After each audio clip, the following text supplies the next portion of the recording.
Seranthony Dominguez has pitched at Camden Yards for a year, but he's never gone behind the black curtain. Traded from the Orioles to the Blue Jays in between games of this doubleheader. What an unusual situation.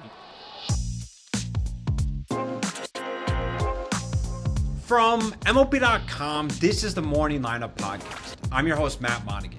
Today is Wednesday, July 30th. And what if I told you a guy was on a team in the afternoon, winning a game and cracking jokes with teammates, and then that night, he was on a different team, striking those same teammates out? Would you believe me? Do you ever believe me? We had an all-time weird trade we'll get into. Also, how tight are those NL division races right now? Plus, did this former Cy Young winner and trade candidate just throw his final pitch for the team he spent his entire career with? Let's get to it. More than 100 years ago, for the first and only time, two players were traded for each other in the middle of doubleheader games between the Cardinals and Cubs. St. Louis sent Cliff Heathcote to the other dugout after Game 1 for Chicago's Max Flack. Jersey makers weren't as on top of things as they are nowadays, so the two just swapped uniforms. Heathcote was 3 inches taller than Flack, so it must have been a sight to see. It's a unique, rare thing that could only happen once in baseball history, right? Well, on Tuesday, it kind of happened again. Seranthony Domínguez was sitting in the bullpen for the Orioles in Game 1 of the doubleheader against the Blue Jays on Tuesday. But after Game 1, he learned he was dealt to the Jays for prospect Jerron Watts Brown.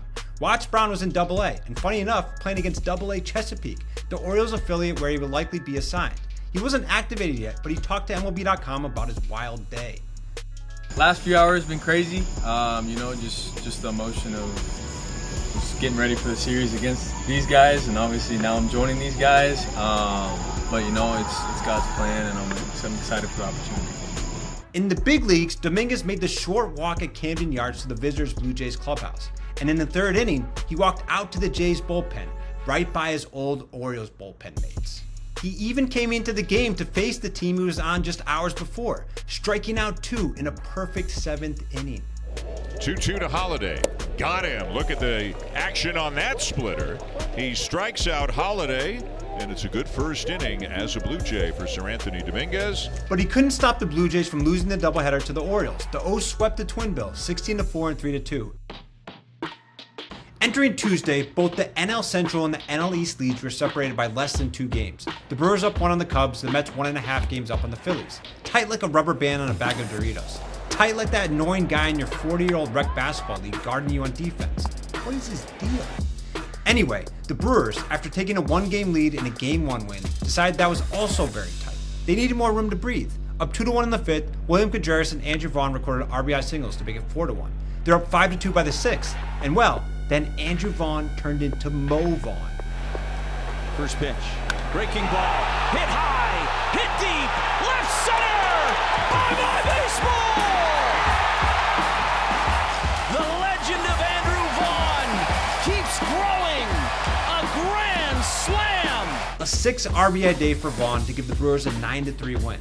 They're now 2 games up on the Cubs. Jackson Chourio did leave the game with a hamstring spasm, and Milwaukee hopes it's nothing more serious than that. In the NL East, it was Schwa-Wah-Wah-Warber Day. And that ball is crushed deep to right field. Forget about it. Onto the footing of Miller Lite Landing. A 2-run home run, and the Phillies lead it 4-0. Kyle Schwarber hit his 37th long ball of the year in the second to get the Phillies a 4-0 lead. It was Schwarber's 4th home run of 440-plus feet this season. Only Aaron Judge, with 6, has more home runs of 440-plus feet. Brandon Marsh also homered, and Jesus Luzardo pitched 7 scoreless to get the 6-3 win over the White Sox. How about those Mets? They had another tight one against the Padres. It was 2-1 San Diego headed into the 7th when the home team had 2 runners on. And once again, it was Monday night's hero, Elias Diaz. On the ground down the line, a third, a fair ball. Iglesias is coming around. Cronenworth is coming around. 2 runs will be in. Padres take a 4-1 lead. Elias Diaz. Manny Machado added a big 3-run home run to help the Pods to a 7-1 win. The Mets lead is now just a half a game over the Phils. And some more bad news for New York. Juan Soto left the game after fouling the ball off his foot in what reports call a foot contusion. This starter may have thrown his last pitch for the only team he's ever known. because, the trade deadline. That's after the break. Although he's had a rough go of it in his first season since Tommy John surgery, Sandy Alcantara has always been an ace. From 2017 to 2023, he put up a 3.32 ERA. He was an All-Star in 2019.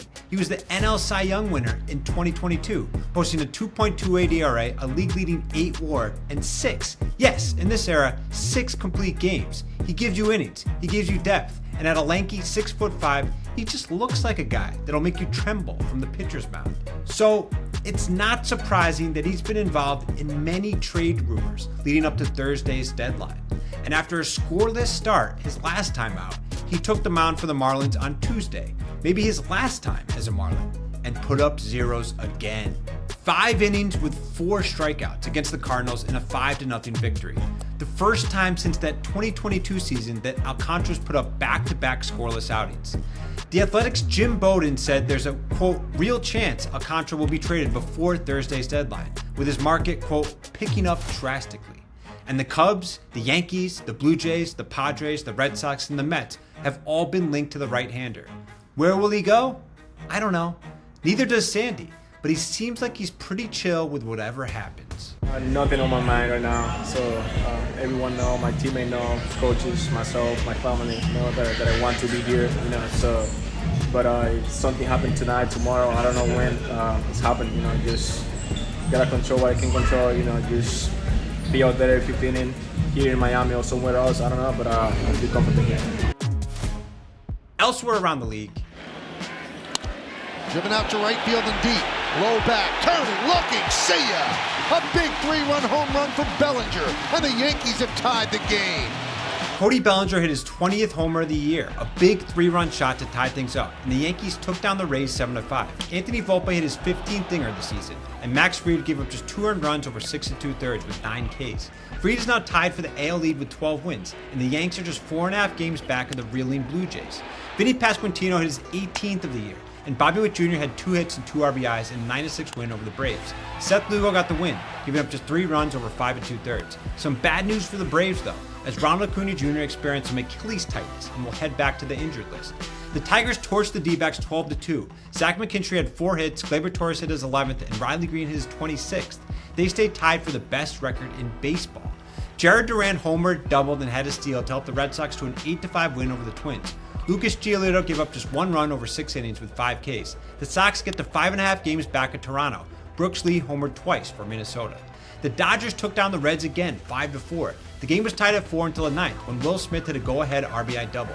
Freddie Freeman added 3 hits. Nick Lodolo struck out 11 in the loss, but you probably already know that. Tommy Pham, trade candidate alert, had 3 hits to help lead the Pirates to a 3-1 win over the Giants in San Francisco. Justin Verlander struck out 7 and gave up just a run over 5 innings, but he's still stuck on just 1 win on the year. For any other news and scores, head on over to MLB.com. That's all for today's morning lineup. There are lots of day games tomorrow to watch, but at night, I recommend the Dodgers-Reds matchup on MLB Network at 7:10 Eastern. That offensive juggernaut Shohei Ohtani will be on the mound again. He's given up just 2 runs in 12 outings this year with 13 strikeouts. Ohtani will go up against Nick Martinez. Nick went to Fordham, so he's tough. Ram tough. And as always, please don't forget to leave us a rating and a review, share this podcast with the baseball lovers in your life, and enjoy all the baseball today.